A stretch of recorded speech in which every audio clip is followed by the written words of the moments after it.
ఓం శ్రీ మహాలక్ష్మి నమః. మనందరికీ లక్ష్మీదేవి అంటే ఆరాధన, ఆశ.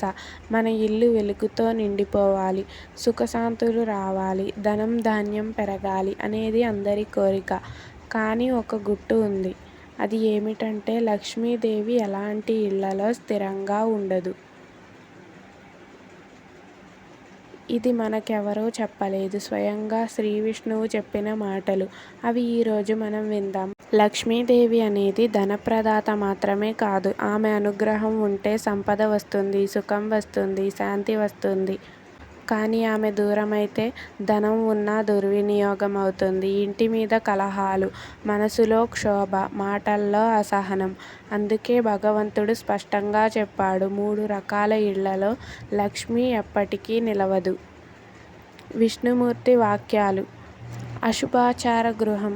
విష్ణుమూర్తి: ఓ లక్ష్మి, ఎక్కడ పాపాచారం ఎక్కువగా ఉంటుందో, అబద్ధాలు, ద్రోహాలు, అన్యాయం ఎక్కువగా ఉంటుందో అక్కడ నీవు నిలవవు.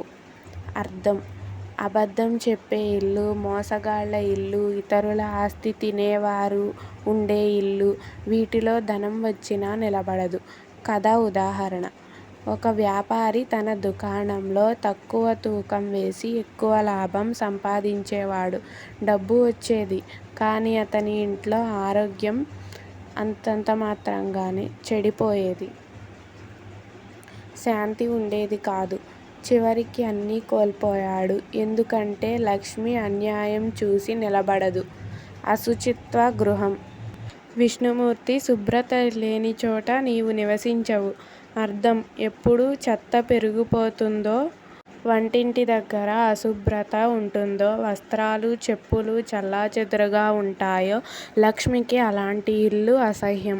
ఉదాహరణ: ఒక ఇల్లులో ఎప్పుడూ గది అల్లకల్లోలంగా ఉండేది.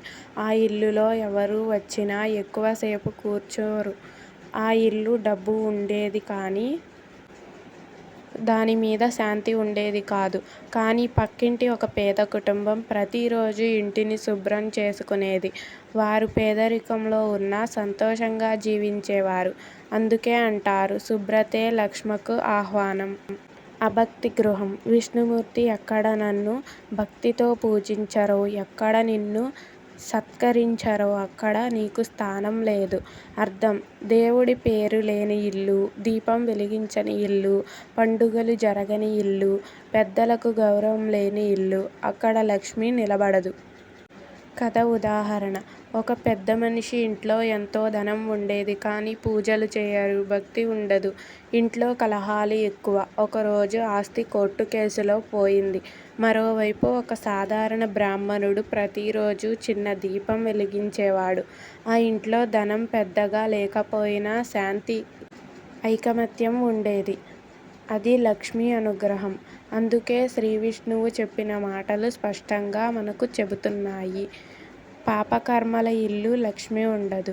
అశుభ్రతతో నిండిన ఇల్లు లక్ష్మి నిలబడదు. భక్తి లేని ఇల్లు లక్ష్మి అడుగుపెట్టదు. మనందరం ఈ 3 దోషాలను దూరం చేస్తే లక్ష్మీదేవి మన ఇళ్లలో నిలిచి ఉంటారు. ధర్మ మార్గంలో జీవించాలి, శుభ్రతను అలవాటు చేసుకోవాలి, ప్రతిరోజు దీపం వెలిగించి భక్తితో ప్రార్థించాలి. అప్పుడు మన ఇల్లు వెలుగులతో నిండిపోతుంది, శాంతి, సంపద వస్తుంది. మనం ఎప్పుడూ జ్ఞాపకం పెట్టుకోవలసిన మంత్రం శుభ్రతే లక్ష్మి, భక్తియే లక్ష్మి, ధర్మ మార్గమే నిజమైన లక్ష్మి. ఓం శ్రీ లక్ష్మీయే నమః. Please subscribe my channel and like this video. Comment your opinion.